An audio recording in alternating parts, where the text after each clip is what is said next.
Shalom, ketemu kembali di dalam program Pastor Talk, dan di hari ini tema yang kita bahas tentang mengerti dan menghadapi musim-musim kehidupan. Kita ada di dunia yang selalu terjadi perubahan musim setiap waktunya. Nah, bagaimana kita bisa mengerti dalam menghadapi setiap musim-musim yang terjadi di dalam kehidupan kita? Pengkhotbah pada pasal 3, pada ayat yang pertama dikatakan, untuk segala sesuatu ada masanya, untuk apapun di bawah langit ada waktunya.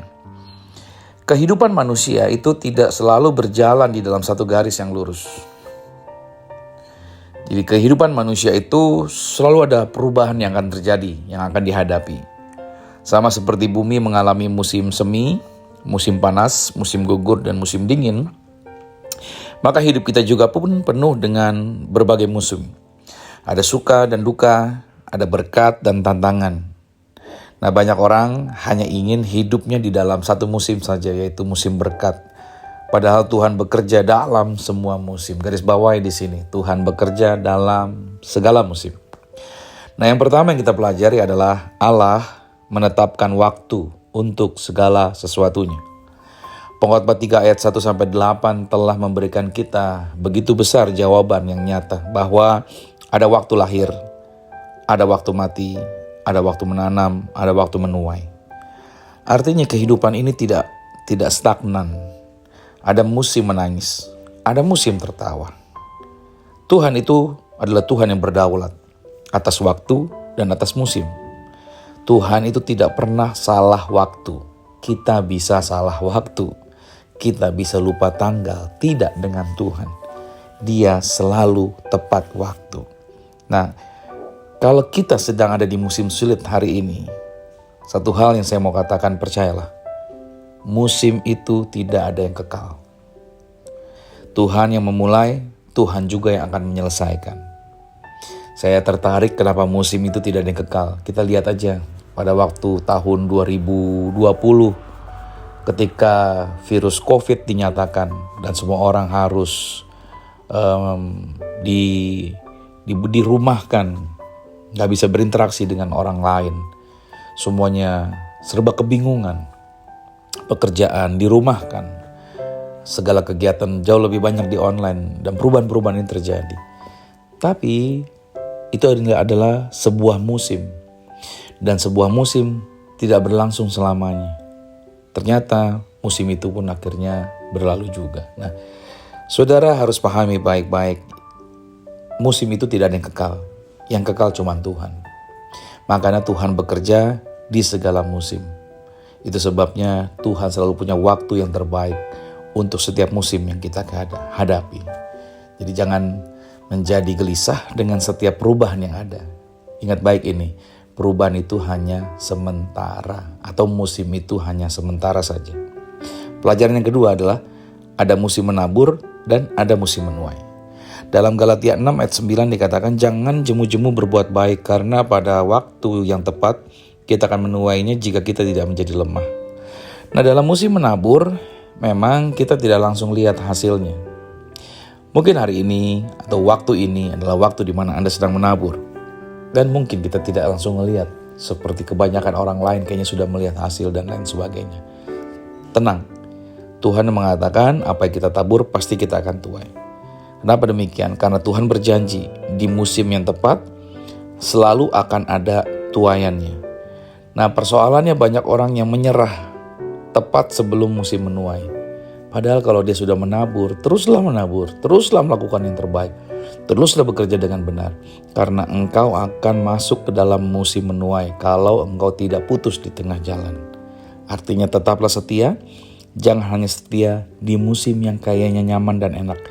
Justru di musim sulit sekalipun, iman itu diuji dan karakter kita sedang diproses dan dibentuk untuk menjadi pribadi yang lebih baik lagi di dalam rupa dan gambarnya Tuhan.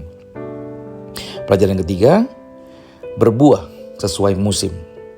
Dalam Mazmur 1 ayat 3 dikatakan, ia seperti pohon yang ditanam di tepi aliran air yang menghasilkan buahnya pada musimnya. Ini berarti bahwa tidak semua musim adalah musim berbuah. Garis bawahi di sini. Tetapi musim apapun, akar kita harus tetap kuat di dalam firman Tuhan. Karena ingat baik, musim badai itu tidak menghancurkan pohon yang berakar dalam. Mau badai sekuat apapun, kalau akar kita dalam, maka badai itu tidak bisa mencabut kehidupan kita, tidak akan bisa merobohkan yaitu keteguhan kita. Makanya jangan pernah iri dengan musimnya orang lain. Fokuslah pada kesetiaan kita di musim kita sendiri. Yang keempat, di musim kering Tuhan itu masih ada. Yeremia 17 ayat 7-8 dikatakan, orang itu tidak khawatir pada tahun kering dan tidak berhenti untuk menghasilkan buah. Artinya Tuhan itu tidak hanya hadir di musim-musim berkat. Di musim kering, saat air mata banyak dan sepertinya kekuatan menipis, saya mau garansi buat setiap kita, Tuhan tetap menopang dan hadir bagi kita. Di musim gersang sekalipun, itu bisa jadi musim paling penting. Kenapa? Karena justru di musim itu, iman kita semakin diperkuat di dalam Tuhan. Makanya jangan ukur hadirat Tuhan berdasarkan kenyamanan. Jangan ukur hadirat Tuhan berdasarkan kondisi keadaan baik. Bahkan saya katakan lagi, Tuhan paling dekat saat kita sedang paling lemah. Jadi kalau saudara merasa lemah, jangan takut. Justru Tuhan sedang ada bersama dengan saudara. Karena saudara lebih bisa melihat Tuhan dalam kelemahan. Seperti kata Paulus, justru dalam kelemahanlah kekuatan Tuhan berlimpah di dalamku. So, saya closing. Tuhan itu adalah di atas segala musim. Roma 8:28 berkata, Allah turut bekerja dalam segala sesuatu untuk mendatangkan kebaikan. Berarti catat dan pahami, setiap musim punya maksud. Saya tekankan di sini, setiap musim punya maksud. Musim enak itu untuk mengucap syukur, musim sulit itu untuk bersandar penuh pada kekuatan Tuhan. Musim berubah, keadaan berubah, tetapi Tuhan Yesus tidak pernah berubah. Nah, pertanyaan ini sebelum kita akhiri ibadah pada hari ini. Anda sedang di musim apa hari ini? Coba cek. Lalu, maukah Anda mempercayai Tuhan di setiap musim yang Anda hadapi? Bukan hanya di musim berkat. Dan selanjutnya yang ketiga, mari belajar berkata seperti Ayub. Tuhan yang memberi, Tuhan yang mengambil.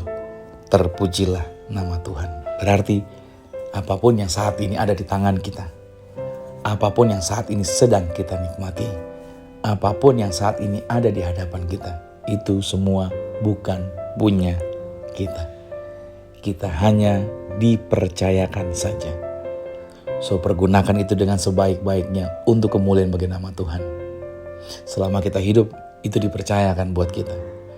Nanti setelah kita selesai, itu akan dipercayakan kepada orang yang Tuhan kehendaki. Selamat menikmati sepanjang hari berkat ini dalam musim-musim kehidupan yang Tuhan sertai hidup Anda. Tuhan Yesus Kristus memberkati. Shalom.